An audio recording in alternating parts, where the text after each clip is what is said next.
Hallo und herzlich willkommen. Heute geht es um die Sony ZV-1, aber die steht nicht ganz im Mittelpunkt des heutigen Videos. Nein, nein, nein, wir machen Zubehör. Und zwar, welche Akkus sind gut, welche kann man kaufen. Gleichzeitig gucken wir mal auf das Thema Weitwinkelobjektive. Welche kann man da kaufen? Wie geht das, ein Weitwinkel auf die ZV-1 direkt rauf zu schrauben? Natürlich ganz viel Zubehör, Speicherkarten, Stative, Powerbars und ich habe einen Gimbal gefunden, der die ZV-1 fernsteuert. Und es ist natürlich die Frage der Fragen, wozu brauche ich Knopfzellen bei der ZV-1? Los geht's! Zum Thema Weitwinkel bei der ZV-1. Also erstens ist es möglich, wenn du den Präsentationsmodus hier im Menü einstellst, kannst du etwas weitwinkliger aufnehmen.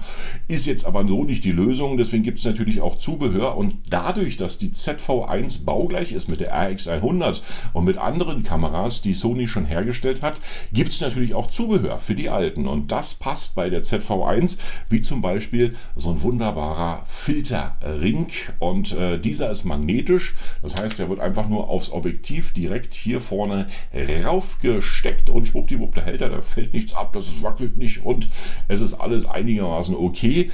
Und bevor du den Filter hier rauf machen kannst, musst du natürlich diesen kleinen Metallring, hier hinten ist eine große Folie drauf, die zieht man dann ab und dann bleibt ein kleiner Metallring übrig und den kleinen Metallring, den machst du natürlich hier direkt übers Objektiv, vorher die Folie abziehen, sonst bleibt es ewig dunkel, nicht vergessen. Und dann ist hier quasi der Metallring rumgeschraubt ums Objektiv und dann kannst du natürlich auch diesen Adapterring einfach nur so anstecken und es hält. Ja? So, dadurch, dass du diesen Adapterring anstecken kannst, kannst du natürlich auch noch Weitwinkelobjektive ranstecken. Aber das Problem ist, Weitwinkelobjektive 52 mm hier in Deutschland für die ZV-1 zu bekommen, ist naja, ich habe es probiert. Ich kann nur sagen, ich habe seit Juli ein wunderbares Sumai Weitwinkelobjektiv bestellt. Ist nicht teuer, gibt es bei eBay. Verlinke ich euch hier direkt in meinen Shownotes und das funktioniert auch gut. Um euch das zu zeigen, habe ich natürlich bei Amazon dieses Weitwinkel bestellt, auch 52 mm, passt auch wunderbar. Hier ist noch ein Makroobjektiv mit drin, ist sozusagen 2 in 1. War auch so bei 13, 14 Euro, wer es haben will, der kann auch in den Shownotes bei mir nachschauen. Da ist es ebenfalls mit drin. Aber wie gesagt, dieses Weitwinkel hat natürlich so einen freundlichen Fischaugeneffekt. Da ist dann so ein bisschen schwarzer Rand ringsrum. Ist nicht so schön. Aber pass auf, so ist es. Dann machst du diesen Filterring hier direkt auf dieses Weitwinkel rauf, so dass der sozusagen hält und fest ist. Und schwuppdiwupp, guck mal, was da jetzt passiert. Hier bei der ZV-1, schwuppdiwupp ist ein Weitwinkel drauf. Und bei diesem Weitwinkel, da passiert auch nichts. Ja? Also aufgrund von dem Magneten hält das noch einigermaßen. Du solltest natürlich noch nicht so einen Klopper darauf schrauben, dann hält der Magnet natürlich nicht mehr. Das ist Unsinn. Aber vom Weitwinkel her passt das einigermaßen und ich mache jetzt mal ein paar Aufnahmen, damit man das auch einigermaßen erkennen kann. Also das ist mit Weitwinkel, vorher muss man mal ein bisschen Record drücken, jawohl. So, das ist mit Weitwinkel und das ist ohne Weitwinkel. Nochmal, für alle zum Mitschreiben, mit Weitwinkel und ohne Weitwinkel. Und damit es auch nochmal komplett jeder versteht, mit Weitwinkel und ohne Weitwinkel. Ja, mit Weitwinkel, ja, und ohne Weitwinkel. So, aber wie gesagt, hier sind so ein bisschen die Ränder schwarz an der Seite und naja, wie gesagt, es gibt bessere. Die Firma Sumai hat ein schönes hergestellt und nicht vergessen, ist bei mir verlinkt in den Shownotes. Zum Thema Akkus. Wer jetzt glaubt, dass das Akku von der Firma besser ist als das Akku von der Firma, der hat sich geirrt. Also bei mir, ich konnte nichts feststellen. Alle halten so in der Regel zwischen 40 und 45 Minuten. Dann ist Schluss mit der Power, dann ist auch Schluss mit den Akkus. Und es gibt aber schöne Angebote von diesen Akkus. Zum Beispiel bei Amazon gibt es die Möglichkeit, gleichzeitig noch Ladegeräte zu den Akkus dazu zu bekommen. Gibt schöne Angebote, da hast du zum Beispiel so ein Ladegerät und gleichzeitig noch 2 von den Akkus hier mit dazu zum Preis von nicht mal 20 Euro. Euro. Da verlinke ich euch auch mal eine wunderbare Geschichte in meinen Shownotes. Also du kannst wirklich Akkus für die Kamera sehr, sehr günstig kaufen. Einzeln kosten die knapp 10 Euro und da kann man sich echt eindecken mit Akkus. Wer mit Akkus nicht weiterkommt, der kann sich natürlich dazu auch eine Powerbar kaufen. Und die Powerbar, die ernährt dann die ZV1 mit Strom über den hiesigen Multi-USB-Anschluss und da steckst du einfach bloß die Powerbar rein mit einem Kabel, Multi-USB, USB und schwuppdiwupp lädt sich die Kamera natürlich direkt über die Powerbar. Dann hält es natürlich auch noch länger und du kannst wirklich noch, gerade bei Interviews oder anderen Geschichten, längere Aufnahmen machen und das ist eine wunderbare Geschichte. Ich habe auch mal die hier verlinkt in meinen Shownotes und wie gesagt, wer da Erfahrung haben sollte mit diesen Akkus, schreibt es unten rein, welcher hält länger. Ich glaube nicht, dass jetzt irgendwie einer unwahrscheinlich besser ist als der andere, auch nicht die Original-Akkus von Sony. Aber zum Thema Akkus echt top. Die Preise sind super bei Amazon. 10 Euro kann man nicht meckern. Speicherkarten für die ZV1 und da kriege ich immer wieder Anfragen hier auf YouTube. Ja, welche Speicherkarte nimmst du? Was sind die besten Speicherkarten? Wie kann man das machen? Und so weiter und so fort. Ich kann nur sagen, was ich nehme. Was anderes habe ich leider nicht ausprobiert, denn ich habe bei der ZV1 hier eine SanDisk Ultra und da habe ich echt Schwein gehabt. Ich habe bei Amazon bestellt und das ist eine SanDisk Ultra und da sind 400 GB drauf. Das heißt praktisch, das ist eine 400 GB Karte, die haben die irgendwann mal reduziert auf 60 Euro und da habe ich natürlich gesagt, ja, mache ich, ja. Und wer Speicherkarten für die ZV1 kaufen möchte, ab Ultra ist alles möglich. Also Ultra ist schon verdammt schnell und wer dann noch Glück hat, über meinen Link für die 60 Euro auch noch eine 400 GB Karte zu bekommen, der ist vielleicht noch besser dran. Die gibt es nicht immer im Angebot, aber manchmal setzen die runter oder reduzieren die. Muss man einfach mal ein bisschen warten. Auf alle Fälle haue ich es unten in die Shownotes. Ich nehme, wie gesagt, SanDisk Ultra 4 für die Sony ZV1. Bin damit zufrieden. Die Geschwindigkeit rennt und es läuft und es macht mich fröhlich. Zum Thema Stative. Ich selbst habe mich selber schon angemeiert, so mal für 50 Euro ein Stativ bestellt. Ist ja auch nicht alles schlecht, ein bisschen Plaste dran und wieder hochkurbeln und wieder runterkurbeln. Aber meine absolute Erfüllung, die habe ich jetzt gefunden und zwar von der Firma Vanguard. Ein wunderbares Stativ. Erstens komplett mit Aluminium. Man hört es hier überall als Metall dran. Es ist nur Plastik da verbaut, wo man auch Plastik braucht. Oder halt Gummi, wie zum Beispiel am Pistolengriff oder direkt hier am Stativ. Hier ist eine Wasserwaage, hier ist eine Wasserwaage, hier ist nochmal so ein kleines Maß, wo du auch sozusagen die Gradwinkel einstellen kannst. Es ist eine Mischung zwischen Foto und zwischen Videostativ. Aber der Clou ist natürlich der Pistolengriff und ich habe ihn gelernt zu lieben, diesen Pistolengriff, weil du kannst hier wirklich alles komplett justieren. Guck mal, du brauchst keine Rädchen mehr hier vorne und hier und so, braucht man nicht mehr. Nee, du machst das alles mit diesem Pistolengriff und den justierst du, machst du fest. Da geht er sozusagen nicht mehr zur Seite, nicht mehr nach vorne. Gut, jetzt klopfe ich ein bisschen doll, aber du hast halt, wie gesagt, die Möglichkeit, alles in jede Richtung festzumachen und zu justieren. Schwuppdiwupp, da musst du was aufnehmen und wieder justiert. Und du kannst natürlich, wenn du ihn frei hast, hier auch nochmal die Empfindlichkeit einstellen und dann auffällige, super Schwenks machen mit diesem wunderbaren Stativ. Und natürlich, was mich dann immer geärgert hat, die Kamera umzubauen, hier ist es ganz einfach.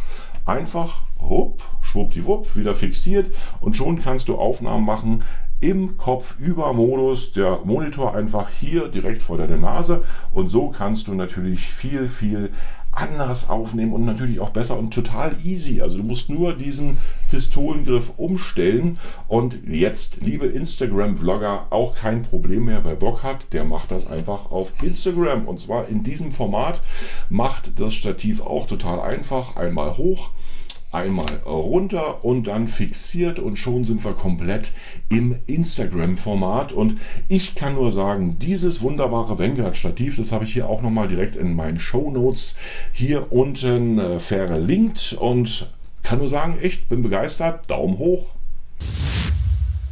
Wenn wir schon bei Stativen sind, machen wir mit Handgriffen gleich weiter. Das ist das Originalzubehör von Sony, der Handgriff für die ZV-1, und du kannst eine ganze Menge machen mit dem Teil. Hier vorne sieht man schon, da kann man direkt das ganze Ding dann fernsteuern über Bluetooth. Hier kannst du aufnehmen, dann kannst du gleichzeitig noch zoomen und du kannst ebenfalls noch vom Foto in den Videomodus umschalten und hast noch eine frei belegbare Taste.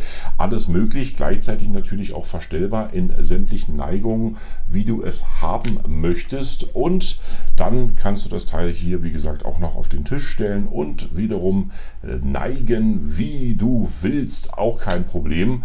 Und das Problem an der ganzen Geschichte ist natürlich erstens beim Vloggen, da braucht man dann wieder ein Weitwinkelobjektiv, damit man hier gleichzeitig auch mehr ins Bild kriegt, weil die Armlänge, die ist nicht so optimal und du hast nicht viel im Bild. Also beim Vloggen Weitwinkel raufgeschraubt, dann macht das Vloggen mehr Spaß. Ansonsten ist natürlich der Preis hier auch super. 160 € wollen die haben für diesen Plastikgriff.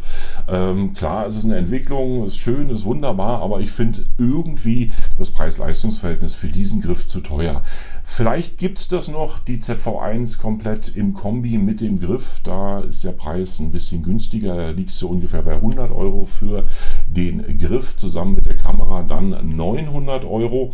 Und einzeln kostet er, wie gesagt, 160 €.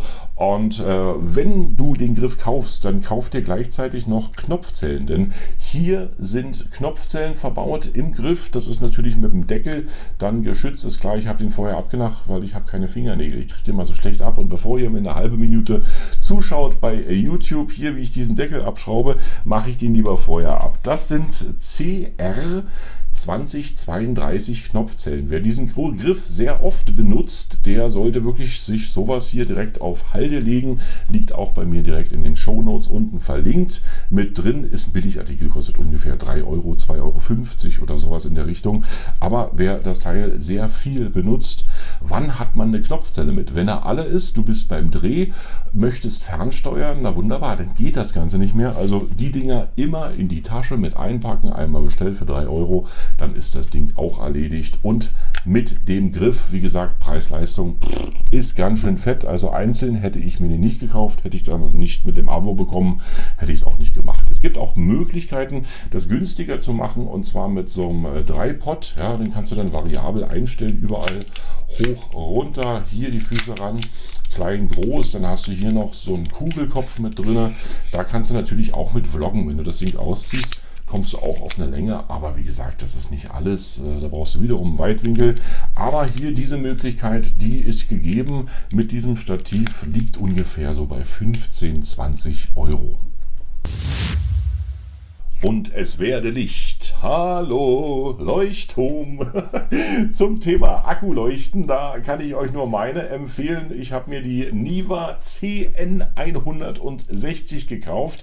Es gibt Hunderttausende auf dem Markt, ich weiß. Aber für mich war das Preis-Leistungs-Verhältnis sauber. Du hast hinten so eine Akkuanzeige, bums, weil da zeigt er dir, wie lange dein Akku noch durchhält. Gleichzeitig hast du natürlich die Sony-Akkus drin, die sind universell erhältlich und halten auch eine ganze Menge. Kannst aber auch auf Batterien umstellen, aber mit Batterien anzufangen bei einer Akkuleuchte, um Gottes Willen. So, gut, dann ist das ganze Ding noch so ein bisschen dimmbar, also man kann das sozusagen an einem Rädchen hoch und runter dimmen. Und warum ich mir das eigentlich geholt habe, ist, weil es noch multifunktionell verwendbar ist, denn du hast hier diese Filter drin und im Zubehör kannst du dir diese Filter auch in anderen Farben bestellen, und das ist natürlich eine coole Nummer, wenn du dann öfter mal vielleicht auch mit der Farbe irgendwelche Sachen machen möchtest, beziehungsweise einfach mal farbige Filter brauchst. Die gibt es en masse für die wunderbare Akkuleuchte, und gleichzeitig gibt es auch noch im Zubehör, kostet 8 €, Softboxen. Kannst du dann sozusagen hier auf die Lampe aufschrauben. Als Softbox kannst du das ebenfalls benutzen und das wirkt ganz ganz gut. Das ist dann hier so ein Stoffdingsbums dran und das machst du mit so einem Gummiband hier rum, hält auch einigermaßen. Also man darf jetzt wirklich nicht die Welt erwarten für den Preis bei 8 Euro. Aber du hast halt eine kleine Softbox und die ergänzt öfter mal dein Licht und ich habe mir 2, 3 davon gekauft, weil das macht einfach Spaß, mit diesen Softboxen zu arbeiten. Also hier, wie gesagt, farbige Filter, Softbox, komplett Akkuleuchte. Für mich ist das Thema eigentlich super und von dem ganzen Licht muss ich erstmal ein bisschen ausmachen, weil ich bin geblendet von diesem Licht. Ja, es blendet mich. Gut, wer denn noch Lust, Zeit und Laune hat, so ein bisschen auf Taschen oder beziehungsweise Schutzhüllen zu achten für diese wunderbare ZV1, den kann ich eine Empfehlung geben. Das ist hier eine ganz einfache Schutzhülle für die ZV1, eigentlich für die RX100, aber wir wissen ja alle, die ZV1 passt da rein und ich hatte das Ding ja in Spanien mit, direkt am Strand und natürlich, da wedelt der Wind und da kommt dann Sand in die Kamera, wollte ich alles nicht und das macht sich ganz gut hier mit dem Griff. Da kannst du dann die Kamera hier reinschieben und den Reißverschluss ringsrum machen. So geht das nämlich und dann hast du hier noch so einen Griff und kannst das Teil einfach so um die Schulter wickeln oder du nimmst es einfach in die Hand und die Kamera ist sehr gut geschützt, aber wie gesagt, es gibt 100 Millionen von diesen ganzen Geschichten und die ist auf alle Fälle meine und ich wollte es euch mal zeigen und in diesem Sinne nächstes Thema. Zu einer coolen Kamera gehört natürlich auch noch ein cooler Gimbal und da habe ich einen im Netz gefunden, der heißt iSteady Multi und sieht so aus, da kann man auch noch die GoPro mit drauf stecken und gleichzeitig ein Handy, soll uns aber nicht interessieren. Das ist hier sozusagen ein unwahrscheinlich cooler Gimbal, der mir sehr gut gefällt und warum gefällt er mir sehr gut? Weil du mit diesem Teil die ZV1 steuern kannst. Der hat noch ein Kabel direkt hier verbaut. Hier vorne ist der Anschluss und im Multi-Anschluss von der ZV1 kannst du dann gleichzeitig dieses Ding hier bedienen über die Fernbedienung. Ja? Also du hast dann sozusagen hier eine Fernbedienung und kannst die Aufnahme tätigen, kannst gleichzeitig auch noch zoomen und das Ganze dann ferngesteuert. Ist natürlich eine coole Geschichte und das haben die anderen nicht und deswegen habe ich mir den mal geholt und der Preis für diesen Gimbal liegt bei ca. 160 Euro. Liegt zwar in diesem Monat nicht mehr in meinem Budget, aber ich schicke den nicht zurück. Ich behalte den, weil der ist echt cool und steuert meine Kamera richtig zuverlässig und er macht richtig Spaß, denn so Gimbal-Aufnahmen mit der ZV1, die machen erstmal richtig Spaß. Ihr werdet es merken, wenn ihr so ein Teil irgendwie in der Hand habt und die Kamera damit bedient. Auf alle Fälle, der Hohem, der steuert wie gesagt die ZV1 über eine Fernsteuerung und dann könnt ihr euch die teure Fernsteuerung gleich klemmen, was hier sozusagen im Original von Sony noch direkt zu haben ist, braucht man dann nicht, weil man kann mit dem Gimbal wirklich diese Fernbedienung hier aktivieren und gleichzeitig zoomen, kann aufnehmen mit der ZV1, kann unwahrscheinlich coole Fahrten machen mit dem Gimbal. Ich liebe das, weil wie gesagt aus der Hand ist es bei mir immer manchmal ein bisschen wackelig, aber mit dem Teil geht sozusagen alles gut. Hohem heißt die Firma, 160 Euro kostet der, ist verlinkt in meinen Shownotes. Zu einer guten Kamera gehört natürlich auch ein guter Ton und wem persönlich dieses Mikrofon, was eingebaut ist bei der ZV1, zu wenig sein sollte, na, der muss zu Alternativen greifen und ich persönlich habe mich jetzt für das Rode VideoMic Pro Plus entschieden und das ist eine Weiterentwicklung von dem alten Rode VideoMic, ist relativ neu auf dem Markt und hat jetzt anstatt der Batterie hier drin, die früher verbaut wurde, ein Akku, hält ungefähr 12 Stunden, also das ist wirklich wunderbar und pflegeleicht. Und warum ich mich eigentlich für dieses Mikrofon entschieden habe, ist erstens, es klingt richtig, richtig gut und zweitens, es ist idiotensicher und ich vergesse natürlich öfter mal ein paar Knöpfe zu drücken irgendwo und wenn du das Mikrofon verbunden hast mit deiner Sony ZV1 und anmachst, dann macht sich das Mikrofon auch automatisch an. Das ist das ganz Schöne an diesem Mikrofon. Du musst wirklich nicht mehr dran denken. Es startet automatisch zeitgleich mit deiner Kamera. Machst du deine Kamera aus, geht das Mikrofon ebenfalls aus und das ist natürlich idiotensicher. Und wie gesagt, des Weiteren klingt es total cool. Also meine Stimme kommt richtig super in diesem Mikrofon. Die Valenz ist einfach super und er nimmt dir quasi die Stimme direkt ab. Ein paar Einstellungen sind dazugekommen hinten. Man kann die dB-Zahl erhöhen und so weiter und so fort. Soll uns aber nicht weiter interessieren. Ein schönes Zubehör für die ZV1, das Rode VideoMic Pro Plus. Und wer es lieber dann natürlich drahtlos mag, für den hat Rode auch eine Möglichkeit geschaffen. Und das ist schon relativ lange auf dem Markt. Rode Wireless Go. Und die Geschichte ist auch relativ cool ausgedacht. Du hast hier dann schon direkt ein Mikrofon in diesem Sender verbaut, steckst es dir entweder hier vorne ran oder du verbindest das Mikrofon hier mit einer Mini-Klinke und haust dir sozusagen den dicken Kasten an die Seite, hast dann hier noch ein Ansteckmikrofon und alles läuft super. Wireless Go, relativ einfach vom Preis her. Kann ich jetzt nicht genau sagen, ich verlinke es euch bei mir in den Shownotes. Hier weiß ich den Preis, weil den habe ich gerade vor 14 Tagen bezahlt. 240 € ist natürlich eine Stange Geld, aber ich kaufe mir das Ding einmal, hoffe ich. Ja? Und es ist einfach super, es nimmt mir den Ton ab, ich mag diese Valenz, ich finde das mit dem idiotensicheren Stecker hier wunderbar. Für mich ist das Rode VideoMic Pro Plus genau das richtige Mikrofon und du kannst es auch noch abschrauben und dann auch mal für Aufnahmen direkt hängen lassen. Macht es auch richtig super. Und so klingt die ZV1 direkt über das Mikrofon von Rode und ich denke, das ist ein guter Ton, trotz Wind, trotz allem drum und dran. Das ist eine coole Geschichte. Und das war es auch gewesen jetzt von meinem Video. Ich hoffe, ich konnte euch weiterhelfen in Sachen ZV1 Zubehör. Und wenn euch das Video gefallen hat, einfach ein Like da lassen bzw. ein Abo. Und ansonsten natürlich Fragen sehr gerne hier unten in die Kommentare. Das war es gewesen und ich wünsche euch was. Gern bis zum nächsten Video. Tschüss, bye bye und winke, winke.